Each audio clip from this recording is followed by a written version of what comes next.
Hi guys, and welcome once again to Jonesy's vlog. So, reaction to yesterday's 1-1 draw away at Birmingham at St Andrews.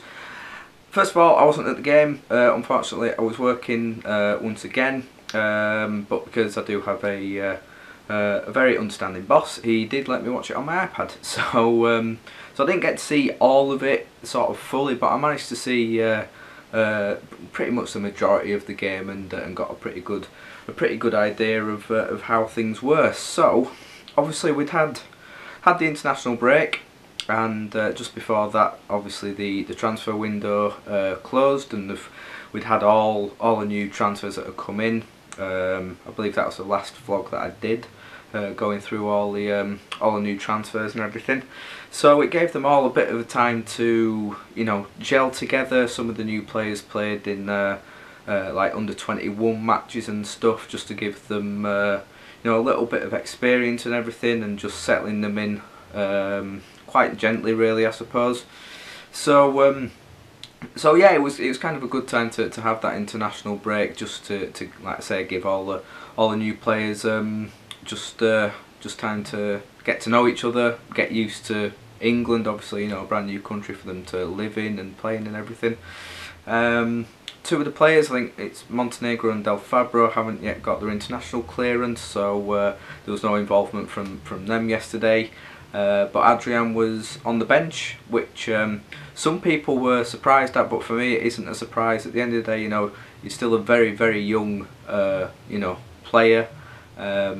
And as Lucy Ward, one of the academy coaches, said on Twitter, you know, he needs a lot of time to settle. You know, he'd only played one game since he came over, so to throw him straight in, you know, to this level of football straight away would be a bit of a silly move for me. You know, just gradually bringing him into, you know, the starting lineup is a much more sensible option, really. So he was on the bench. It was pretty much same starting lineup as it was against Bolton. Only difference being was Berardi was at right back instead of Byram. I think that was it, wasn't it? A few changes on the bench. Dekara was back from injury. Like I say, Adrian was on the bench. So first half was pretty poor. I mean, the standard of the football in general, you know, the game as a whole from both teams, it wasn't, you know, great to watch. It wasn't any sort of decent standard from both teams. From our point of view, there was you know, hardly any chances, really. You know, there was no real threat attacking wise, really, and the passing was really poor. It was encouraging to see the style of play that we were going for, you know, the pass and movement kind of thing. You know, I was thinking to myself that, you know, that the ideas are there, the thoughts are there, it was just the execution of it that wasn't coming through. And you know, it wasn't pretty to watch, really. You know, like I say, a lot of the passing just really wasn't working out, and it just made you think, is it going to be one of those days? Antonucci up front was constantly getting himself caught offside, which was really frustrating, to be honest. Again, you know, they were getting into decent areas, but that final third just wasn't working out. Either the pass was going wrong, Antonucci was offside, or, you know, we were just kind of messing up when it really mattered. But like I say, I mean, Birmingham weren't too much of a threat, and we were looking fairly steady. And then their goal, which I did happen to miss actually, because I was serving a customer at the time. You know, when I watched the replay back, it was pretty disappointing, really, from the fact that, I mean, don't take anything away from the finish. It was a fantastic finish from Wes Thomas. You know, cracking finish. But why Belushi was not goal side of him at that point? You know, he'd been tracking the guy, and then when the ball got headed out, he was just ball watching. He completely forgot about his man. You know, let him get goal side of him, and you know, he was free to get the shot. Like I say, nothing taken away from the finish or anything, but you know, poor defensively from our point of view. Then second half, things looked much better, much better. You know, the thoughts and ideas were carrying on, and the execution was coming off a little bit more. You know, you could see they were getting into their stride. ever so slightly, and you know, the movements were starting to work out, and we were sort of pushing Birmingham back a little bit. And then there was a moment in the match where we made 2 substitutions, where Dakara and Austin came on for Sloth and Billy Sharp. And at the time I was thinking, is that really the best idea? Because I mean, I really like Casper Sloth. I think he's really great. I mean, I tweeted it yesterday, you know, he's a player that, you know, when he gets the ball you think something's really going to happen. He's one of those types of players. So taking him off I was a little bit, you know, wary of, especially bringing Austin on. And bringing on Dakara for Sharp. At the time I would have taken Antonucci off, because it just wasn't quite working out for him. He was doing a lot of running and putting a lot of work in, which was great, and I'm not going to slate him for that. But you know, his passes weren't working out. Like I say, he was getting caught offside a hell of a lot. So like I say, I would have taken him off at that point instead of Billy Sharp. And obviously Dakara coming back from being injured. Wasn't sure how sharp and how fit he was going to be, but it actually worked out really well. Austin looked like a brand new player. He was causing Birmingham all sorts of problems. You know, he was running at them, and that was really working out. Dakara looked fantastic. He was holding up the ball really well. He was you know, sort of picking it up and passing it about, and it seemed to be involved in like nearly every single attack in the position that he was playing. And yeah, he looked like a brand new player coming back from the injury that he had, which was pretty strange. With the way he sort of started the season, I thought this injury might just set him back a bit, but no, it was completely the opposite really from him. So that was great to see. They had a player who they brought on. I can't remember his first name, but it was the young lad Gray, who was really dangerous. And was causing us a few problems at the back.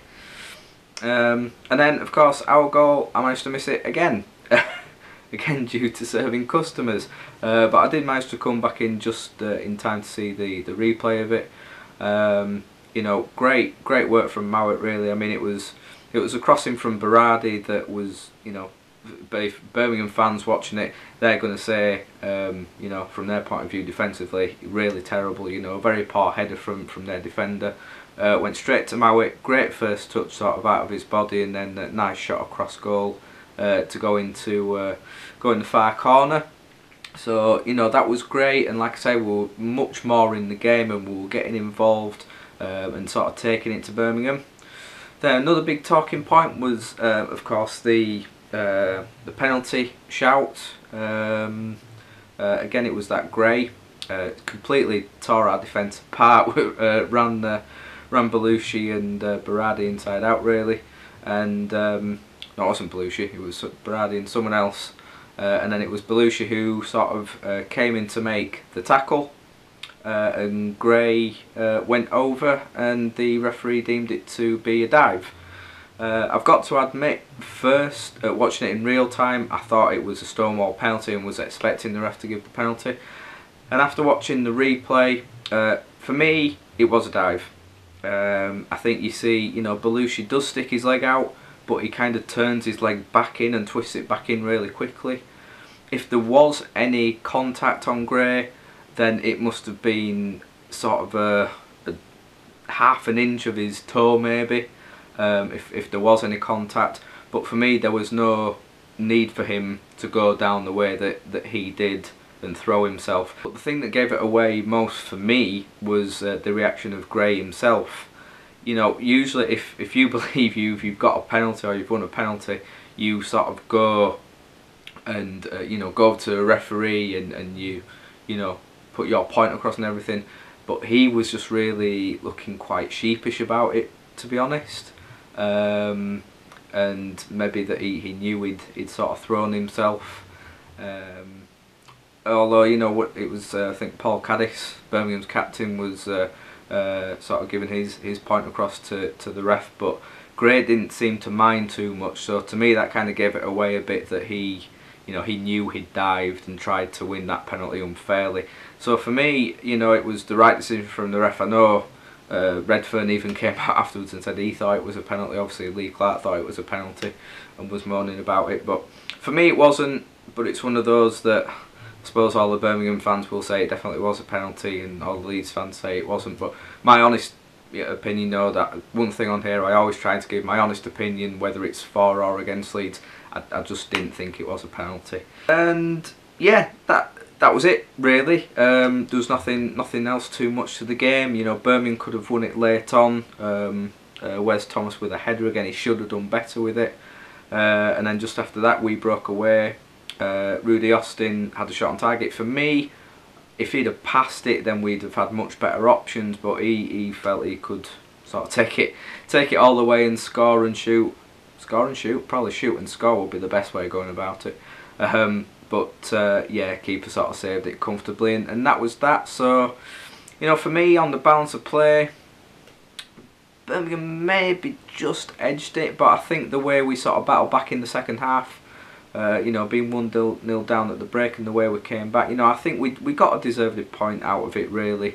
You know, it would have been really disappointing to go away with nothing out of the game, and it just shows signs of encouragement for me really. You know, I know the majority of the game, you know, the passing just wasn't coming off, like I said, the execution just wasn't there, but the fact that the ideas are there, and you could see it just slightly starting to gel together and work in that second half. You know, if we can get that to start happening from the beginning of games and just take that all the way through, you know, we could be in for a little bit of surprise with how we're doing. I mean, some of that passing and moving we were doing, you know, I haven't seen us play like that probably in my lifetime, to be honest. You know, a lot of you know, the sort of triangles were starting to work out and come out really well.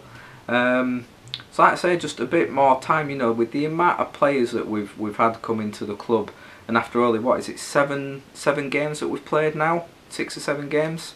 You know, that isn't going to come together straight away. So for me, I'm feeling actually quite positive after yesterday, and taking a lot of positives out of it, and think, you know, thinking things might not be as bad as what I thought they were going to be. But I don't want to go too mad. I don't want to go too over the top with it. But yeah, I think it could be okay. So we go on to Bournemouth on Tuesday.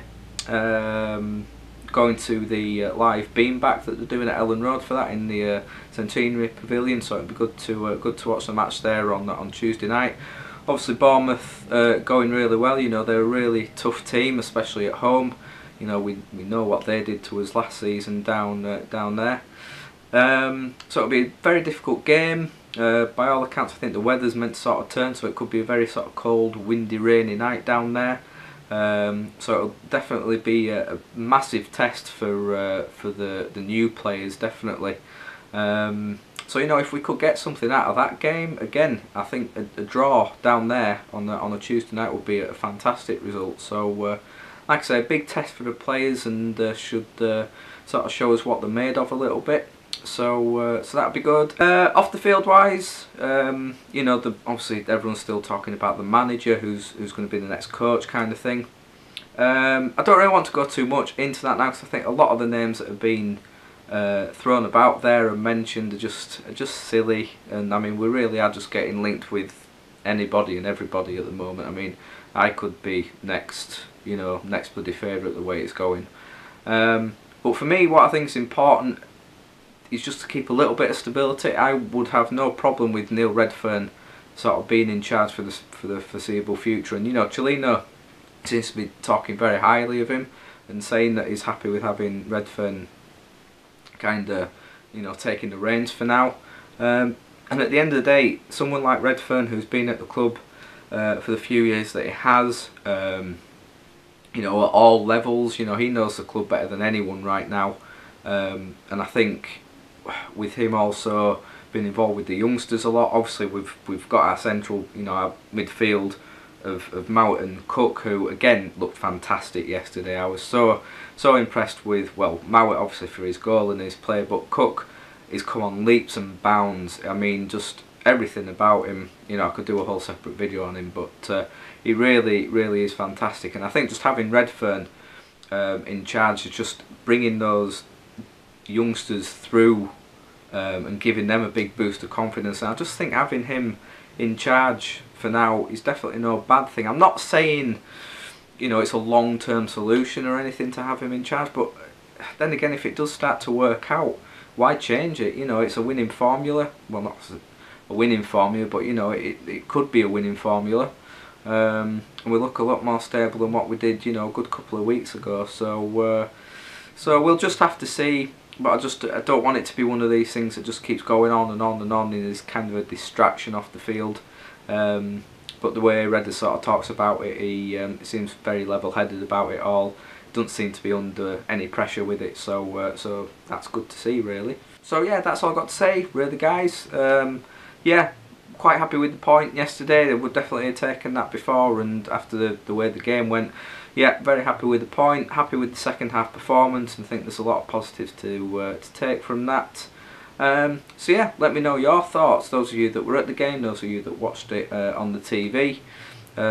Give me your thoughts ahead of the game against Bournemouth on Tuesday, any predictions as well, and yeah, you can do that below in the comments, or at my Twitter at Chris Jones LUFC.